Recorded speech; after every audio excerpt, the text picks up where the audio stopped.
Rashee Rice has 68 targets. That's not on the season. That's only in the last 7 games. Will he cash some of his props to the over? Welcome to Prop It Up. I am Andy Lang from WagerTalk.com, being joined, as always, by my fellow prop master, Andrew McGinnis from WagerTalk.com. We're going to break down all of the NFL games. We've got Texans, Ravens, Buccaneers, Lions, Chiefs, Bills. We got all of them, Andrew.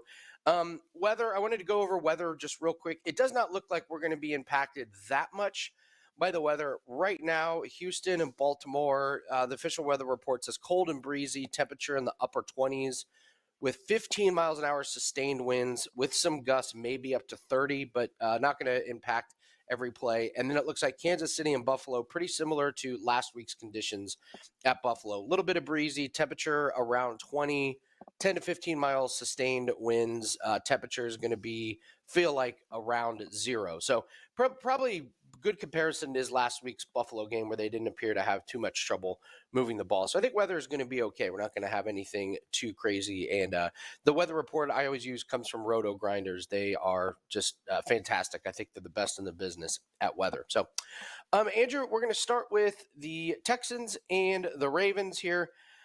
You got C.J. Stroud going to Baltimore to face Lamar Jackson. It's kind of crazy. Lamar Jackson only 1-3 in the playoffs straight up. But let's talk about props in this game. Texans, Ravens. Do we see another big explosion of points from Texans, or do you think they get reeled in here? I think this is a little bit more of a reality check type game, but hey, you never know in the playoffs. Got to give them credit for their win last week, and obviously there could be some underdogs making some noise again this weekend here, Andy. And here's what I'm going to look at here, and I'm looking at the over rushing yards for Singletary. I mentioned it last week on our show. He did go over last week, and a big part of that was with a 23-yard run before halftime.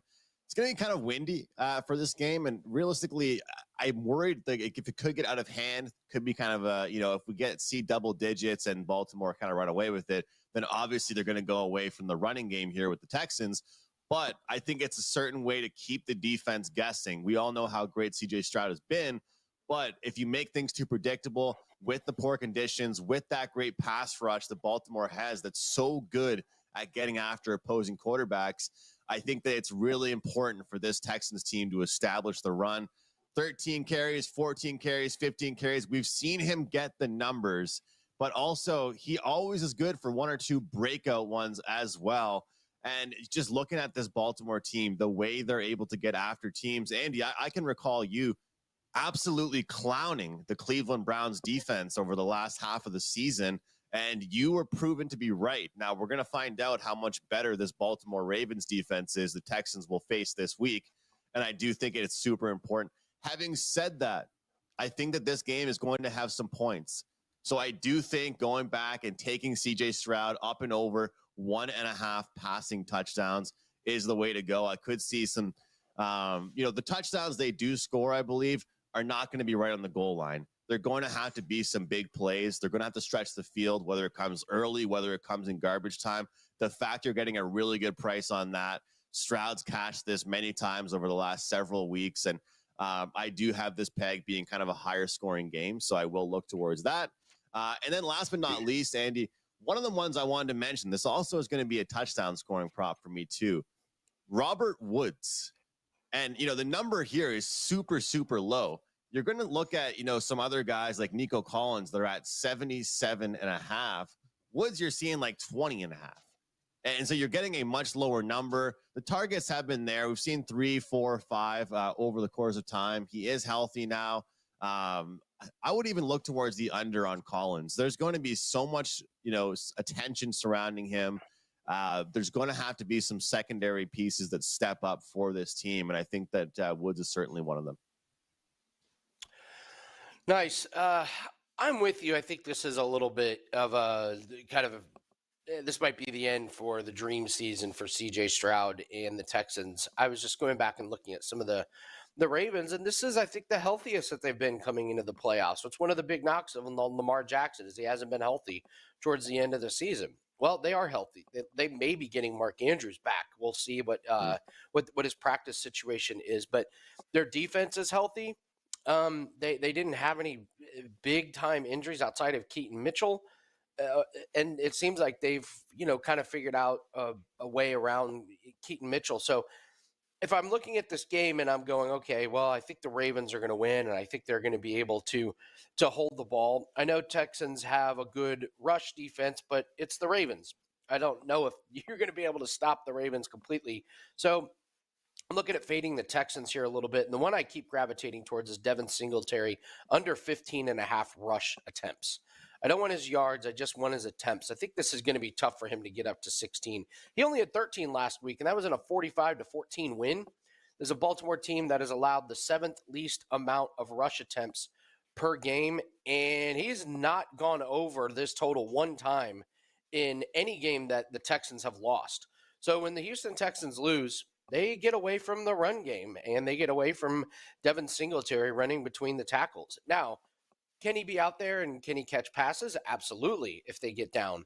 But I think this is going to be too tough for them to try and run the ball. I think they'll try and run the ball early, but as soon as Baltimore gets up, I think it's just going to be really, really tough on them. And I think this Baltimore defense is up to the task. So I was looking at rushing yards, but they've lowered the rushing yards to where I don't find too much value in there. So instead, I will just take Singletary Devin Singletary under 15 and a half rush attempts is my best bet in this game.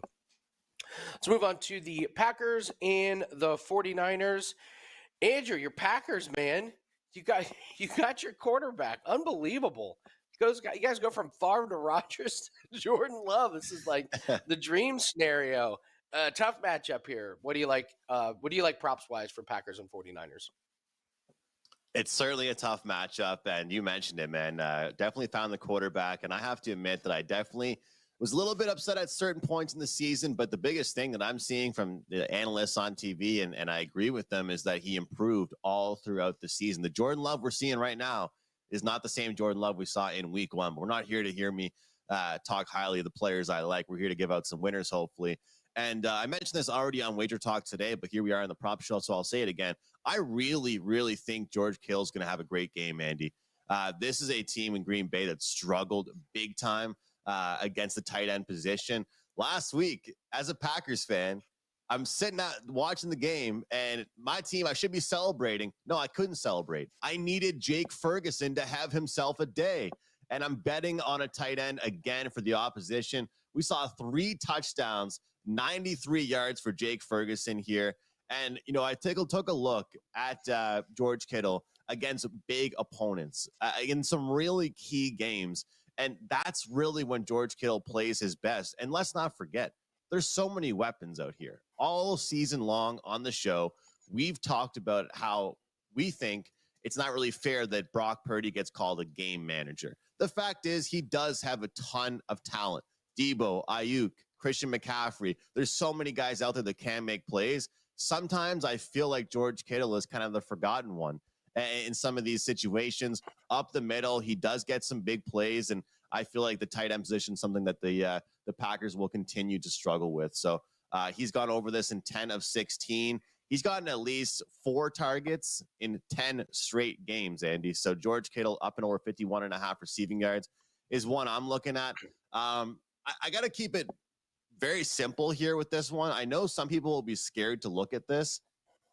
I got to go over with Aaron Jones on his rushing yards. I might look towards the adding in the rushing plus receiving. Wouldn't be shocked to see, due to the heavy pass rush the Niners have, for to see a little bit of dink and dunking and kind of some dump offs towards him. But honestly, what he's done, the production that we've seen out of Jones since he's come back has been unbelievable. I heard somebody say this yesterday. It sounds kind of off-putting, Andy, but one of the best things that could have happened to Aaron Jones was him not playing most of the season. He is so fresh right now. It sounds kind of bad to say it, but when you're averaging like 130 yards, 23 touches per game, why the hell not? I mean, is this load management or was, whatever it might be, it worked out very well. And again, it's kind of the same thing I mentioned with the Singletary one in the previous game, though.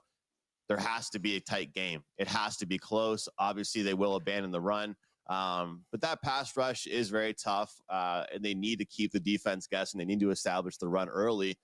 And, I heard a lot of things about the Cowboys defense last week as well. And Aaron Jones continued to move. But contrary to the other side, this Packers rush defense is absolutely horrible. And last week, they didn't really have to deal with it because Mike McCarthy and the boneheads that coached the Cowboys didn't really try to expose the Packers defense too much. But, yards after contact, yards per rush, rushing attempts in general against this Packers team, they're in the bottom of all those categories. Not just the last 3 weeks, not just the last handful of weeks, Andy, pretty much on the season. Christian McCaffrey, I'm seeing around 89.5, 90-ish for him. So I would look at that, and then I have to throw it back to you because I'm the Packers fan. I'll ask you, which Packer has the big receiving game this week? Because is it going to be Romeo? Is it going to be Wicks? Is it going to be, does Christian Watson get going? Is it Kraft? I mean, every single week, it's a new guy that just has a great week. I will say Romeo's number is 35. Obviously not too much of an adjustment here, but I feel like it's whenever the hot hand does well, he never does it again the next week. So that's kind of worrisome for me with taking Dobbs again. Yeah, Reed absolutely hosed me last week. I lost a bet just because Reed, I even had an alt line in a parlay. It was like he just needs 3 catches. And it was like, I'm watching the game and I'm like, best game for the Packers all year. Worst game for Reed. Like they're in the 40s and he has no catches. So, it's interesting you bring that up because I think if you're looking at the Packers receiving, if you're just looking at the receivers, I think you have to eliminate him, just go right to the quarterback. You see a lot of teams like this where they just have a great receiving core. And I thought I was watching Dan Orlovsky break down some of the routes that the Packers ran.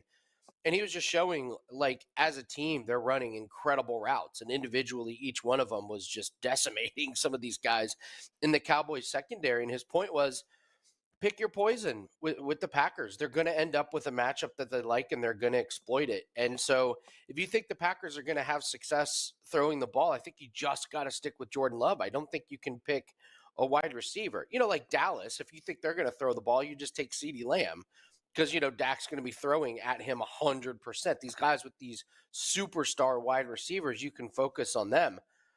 But when you got a team like the Packers, I think you just got to go to Jordan Love. And actually, Adrian, I knew you were going to talk about Kittle. I had heard you talk about that previous. I'm in full agreement with that one. I like Jordan Love over 1.5 passing touchdowns. I think the game script will call for them to end up throwing the ball a lot. I agree 100% with you. We talked about this, how Aaron Jones is the freshest running back in the playoffs. Like crazy enough where people that draft him in fantasy are mad at him because he's not playing in the regular season. And the Packers are like, oh my God, we got A.J. Dillon. Now all of a sudden it turns out to be a blessing because you got the best, freshest running back who's not banged up in the postseason. But Jordan Love has only had less than 1.5 touchdown passes one time since November 5th. This is a passing offense that just gets 2 touchdowns every single week. And strangely enough, the one game they couldn't get 2 touchdown passes was against the Giants of all teams. This is a 49ers team where you can throw on them. Their pass defense is not quite as good as their rush defense. They have given up 20 touchdown passes, which it doesn't sound like a lot, but they really haven't faced a whole lot of great quarterbacks. Lamar had a couple touchdown passes against them. And it's the playoffs. Even if the game is a couple scores or even 3 scores, if you really think the 49ers are going to hammer the Packers, they're still going to be throwing towards the end. So I just don't see a game script where the Packers get up and they're not running or they're not passing the ball. And even if the Packers do get up on the 49ers, I think it's probably going to be because of the passing. So I'm going to keep it simple. I love the George Kittle look. Agree with you completely, and then I'll look to Jordan Love over 1.5 passing touchdowns. Who's he going to throw to? No idea. I just know he's going to be throwing the ball quite a bit. So those are the plays for that one. Everyone, if you guys could please hit the like button, it really helps us out, helps the algorithm out, and then give us your best bet in the comment section. Love seeing what everyone's best bet is going to be for this weekend. Shouldn't have weather affecting everything, and we got some really, really great games. So I love seeing what some of the props are that you guys come up with and some of the other bets that you guys have. So leave us a comment, tell us what you like, and don't forget to hit the like button. Andrew, we're going to move on to the Buccaneers and the Lions, but real quick, tell everyone what you have up and where we can find you at. Andy, very simple. I just have a prop pack that's going to include passing props, receiving props, rushing props, touchdown props. It's all in one pack. Yesterday on Customer Appreciation Day, it was up for half off.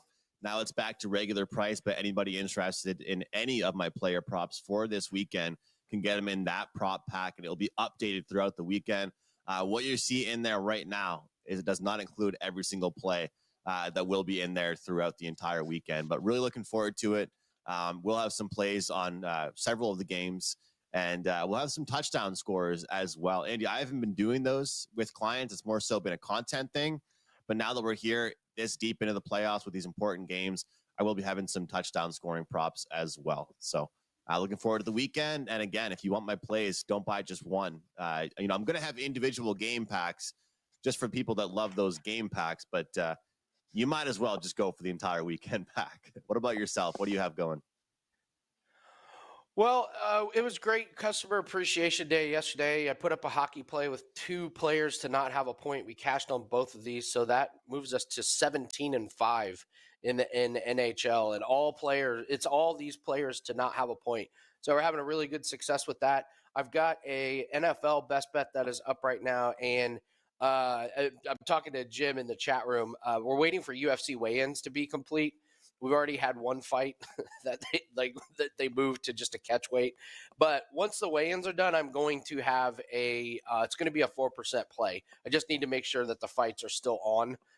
So I will have a 4% UFC play that is up. And honestly, my NFL play is for Sunday, but tomorrow I know I'm going to have NHL and UFC, and I'm probably just going to wrap those up into one pack. So tomorrow, look for a UFC NHL pack just to get a really, really nice Saturday card going. I expect big things this weekend with the UFC, with NHL and NFL. So just wait for tomorrow morning, and then let's get the weekend started off right there. All right, Andrew, Buccaneers and the Lions. What do you like here? With a lot of different directions we're going in here. Baker was fantastic last week. I think he could have had an even better week if Mike Evans wouldn't have had so many drops. So a lot of people are saying high-scoring game. I tend to agree with them. I think there's going to be a lot of players that go over their props. What do you like in this one? I'm gonna go with the over on pass completions for Jared Goff. I know there's a running back room there that can be pretty active, but in this game, I think they're going to expose a Buccaneers secondary that, quite frankly, the Eagles just weren't able to do. I mean, we never really got to find out, honestly, what this Buccaneers team really is last week because of that game. And I think that looking at Goff, his passing yards have been going over. But I think in this game, I'm actually more comfortable looking at the completions. I'm seeing 24.5 here. Looking at these numbers, Tampa Bay ranked 28th in the league as far as pass completions allowed. And what's great about this Lions team is the yards after catch. I mean, they're up there in the top of the league as far as, creating plays after they catch the ball. They don't need those huge plays. And you saw with St. Brown last week.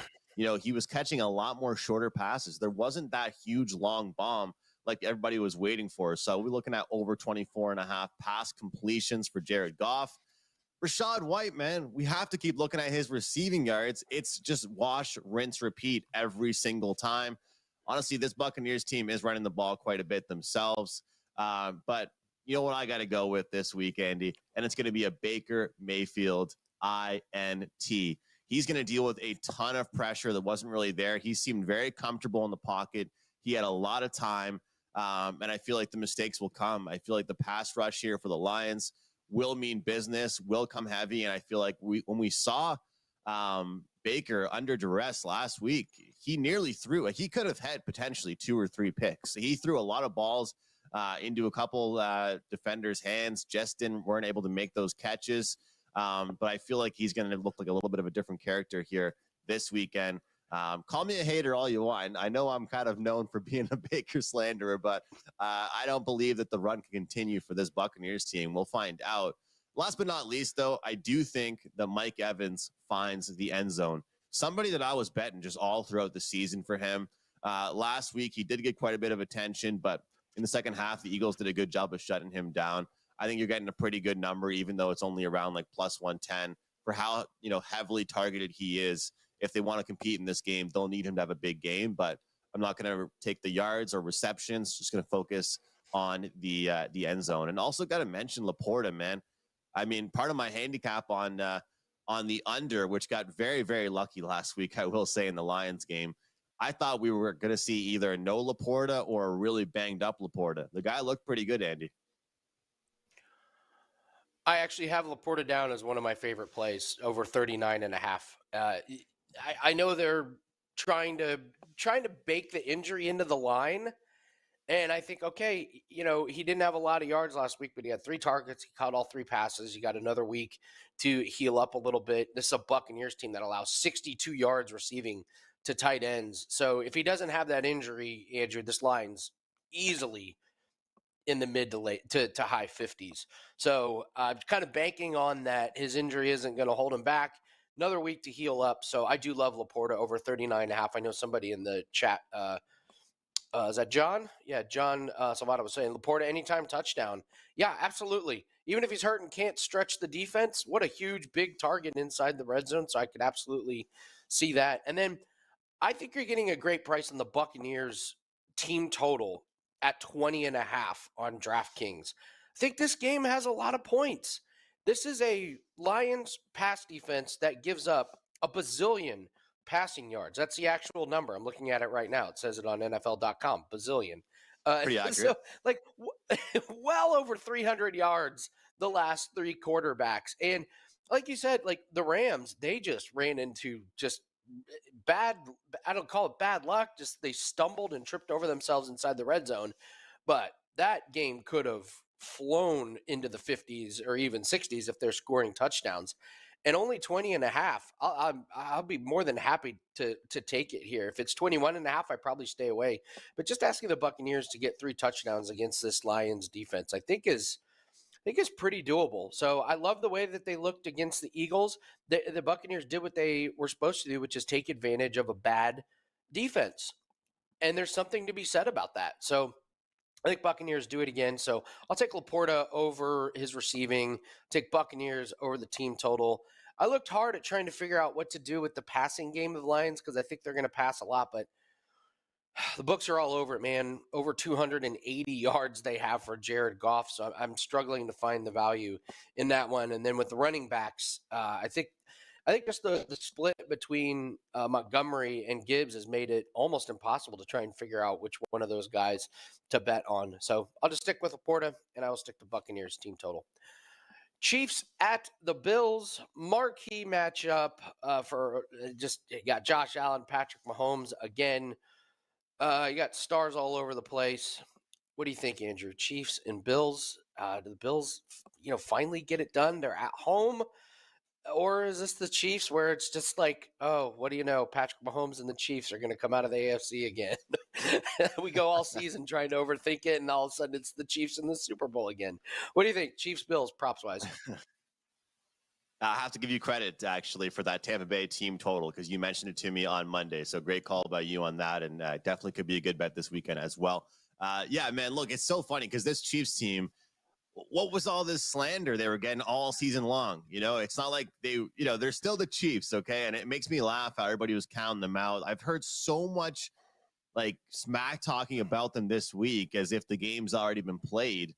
Going into this game, like people have forgotten who they are. But to me, I find that kind of ridiculous. But I'll start things off with another play that I mentioned on WagerTalk today because I really do like it. It's Josh Allen with his rushing yards. It's about mid-40s now at this point, but past couple games here and some meaningful games they played recently against good teams, 74 against Steelers, 67 against the Dolphins, and 81 against Philly. But in some games that he wasn't able to actually eclipse that number, he still got he still was able to get those attempts. And against Kansas City last time out, he had 10 rushing attempts. In the game next to that against the New England Patriots, not as important, but worth mentioning, 11 rushing attempts. And one thing about this guy is he's not scared of contact. I keep mentioning this on every show I do, but Bills fans must hate it when it's week 2. But when it's playoff time, you got to love how he's always eager for that next, 3, 4, 5 yards, always putting himself in harm's way as if he isn't even the quarterback out there. But that's what you want if you're looking for a run. And honestly, a lot of times you do cash this bet, it's because he, does have one big one for about 15, 20 yards. So that will definitely be something I'll have to look for. And, speaking of this Bills team, I got to look towards the under actually on Stefon Diggs. His number I'm currently seeing is 62.5 right now. Andy, what has been the best part about this Bills team during their little bit of a comeback since they were struggling so much? Well, some people guys could say their defense potentially has made some plays. I would say it's how they have just moved the ball around. Obviously, James Cook, whether it's been catching or running the ball, but I think Kincaid over 40.5 receiving yards is a much better look, someone that will get a ton of attention. He's built that connection with Josh Allen. And when I look at the way he plays, it's kind of a playoff style. You know what I mean? You don't need that flash. You don't need that big play always. You need somebody reliable. Since they've gone away from throwing the Diggs every second time, they've looked like a way better team. And I'm not saying that he's going to have a bad game. I just don't think he'll go over that 62.5 number. Andy, I got to say, I do think that Travis Kelce finds the end zone, man. He barely has all season long. He's cost people a lot of coin. But now I've seen actually some books like plus 125, which is actually worth a wager, I believe. Whether or not he gets his receptions, whether or not he gets his yards, he still has that connection. It is a big game here in the divisional round. I think that Patrick Mahomes will find him. And I mentioned some quarterback props there with the rushing for Josh Allen. Forgot to mention the INT, which I'm sure you're going to talk about, how I always describe with Josh Allen. It's pretty much a punt. If they're third and long, he's throwing deep to somebody or he's just punting it with his arm. So that's something that's worth looking at. And if there wasn't the whole offside issue, the last time that, they were in this big game, Patrick Mahomes would have had over 300 yards when they met. I think that he had a really slow start to the year throwing the ball, but over like 270 yards, I think could be a good wager in this one. I have a real tough time seeing this one be a low scoring. I've tried to play contrarian with some unders and look for some defensive games. I know KC has a good defense and the Bills have been playing better, but when you put stars head to head here, we know what people want to see, and it's points, and usually it's what they get, unless the weather's too much of a factor, Andy. I think this one should be a very exciting game. But what do you think about me kind of going down with Stefon Diggs? I haven't given many unders out today, and I feel like Diggs under could be in the card this weekend. So I actually have an over on Stefon Diggs, over 5.5 receptions. The yards hasn't been there, and he just hasn't had the huge explosive plays. But here's something that I've noticed: 7 catches the last 2 games. The last 2 games, 17 targets and 14 catches. So they're getting a lot more efficient. I went and looked the previous 6 games. So take out the last 2 games, the previous 6 games, 55 targets and only 30 catches. So the efficiency with throwing to Diggs has gotten a lot better over the last 2 games, and I guess it kind of makes sense. They had to win to get into the playoffs. It's in a playoff game, so what do you want to do? You want to try and get the ball to your best player, and that is Stefon Diggs. So it's been shorter passes, like let's try and get him some yards after the catch. That hasn't really happened. So if I'm playing Stefon Diggs, I think it's over. I was surprised to see 5.5. I thought it would be 6.5. I think that's probably why I like it. I think we're getting a little bit of a padded number here. If you're a same game parlay better, I think you could take an alt line on Diggs over, like maybe to have 4 catches or 5 catches and use that as a parlay piece. And Andrew, earlier this season, we talked about it. Patrick Mahomes and Josh Allen to throw interceptions. It cashed in the regular season. It's plus 256. They're going to try and play some hero ball. They can't help themselves, and they play each other. There's going to be some ill-advised passes. So I think it's worth it. It hit. If you played it last game, you're kind of playing with house money on this one. Why not try and get it again? But very fair prices on these interceptions. He didn't even really have to throw the ball a whole lot, Josh Allen, last week, so he didn't get a whole lot of opportunities. And then I'm going to go to, I can't believe I'm saying this, the best receiving option for the Kansas City Chiefs, and it's not Travis Kelce, it's Rashee Rice. And I'm taking him over 67.5. He's gone over this in 6 out of 7 games. And I brought up that stat, 68 targets the last 7 games. That is, I mean, that is CD Lamb type numbers. That is Justin Jefferson type numbers. Had 130 yards last week, 127 against Cincinnati. He is literally the only wide receiver on this Chiefs team that Patrick Mahomes trusts at all. And I know he trusts Travis Kelsey, but Travis Kelsey, man, dropping the ball all over the place. And you get this banged up Buffalo secondary. There's just so many injuries on Buffalo. So I think I'm all in on Rashee Rice and Diggs. I think probably my second favorite play in this game, and then third would probably be the interceptions parlay. Might be worth a little bit of sprinkle. So that's what I like for this game. All right, guys, one more time, please hit the like button, leave us a comment, tell us what your best bet is. Andrew, real quick, one more time, what do you have up for this weekend over at WagerTalk? Yeah, looking forward to the weekend. It's kind of funny. You think it might be the opposite, Andy, for being lower volume during the year, but for me, I'm high volume this weekend. I got a lot that I like here. The games matter. We're out of the few weeks ago where it was some meaningless games for certain teams. I love the divisional round. It's a prop pack up, one price, all of my plays. Touchdown props, receiving props, rushing props, QB props, all selected into one package. Obviously, NHL going as well. Massive slate on Saturday. So far, I have two spots that stick out to me. So, guys, make sure you check it out over at wagertalk.com. I've got my NFL best bet that is up at wagertalk.com. We'll have plenty of plays for this weekend. Just got to get through weigh-ins in UFC and got to get the official card in NHL. But I have very, very high expectations for this weekend. I can imagine probably 5 to 6 plays combined in the NFL and NHL, and I think it's going to be a great weekend of profits. So that is going to do it for us on Prop It Up. Let's have a very profitable weekend in the NFL. Again, just a reminder, you do not have to bet everything in your bankroll because it's the NFL playoffs. Let's exercise some bankroll management, pick our spots. You don't have to bet every game, and you don't have to bet every prop or every single lean that you have. Let's pick the best of the best and cash. Good luck in all your plays this weekend. We